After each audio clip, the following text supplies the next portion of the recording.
il faut que les maths deviennent ludiques et que les élèves arrêtent de se demander à quoi ça sert les maths. À quoi ça sert les maths? Eh bien, il y en a un qui a une idée sur la question.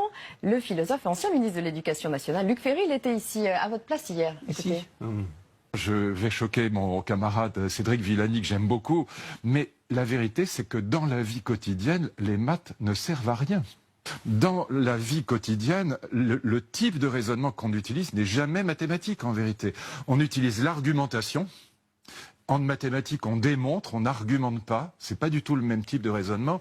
Et on utilise les sciences expérimentales. Par exemple, quand vous avez une panne d'électricité à la maison, vous faites exactement de la méthode expérimentale, c'est-à-dire que vous isolez des variables, des paramètres qui peuvent expliquer la cause de la panne. Est-ce qu'il y a un séchoir électrique qui est tombé dans l'eau? Est-ce qu'il y a eu un court-circuit quelque part? Est-ce que les plombs ont sauté? Que sais-je? Et donc, en tout cas, la démonstration mathématique n'est pas quelque chose qu'on utilise dans la vie quotidienne. Alors, les maths ne servent à rien dans la vie quotidienne. J'ai l'impression qu'il a nuancé son propos. On va y aller juste après, parce qu'effectivement, il l'a nuancé. Mais dans la vie quotidienne, les maths ne servent à rien. Il a raison de dire que le raisonnement déductif, je ne vais pas dire sert à rien, sert plutôt peu, ou alors de façon intangible, sans qu'on s'en rende compte. Là où il faut... en revanche, ce qui est vrai, c'est que quand vous rédigez une démonstration mathématique, vous répondez à un exercice mathématique, vous utilisez le raisonnement déductif.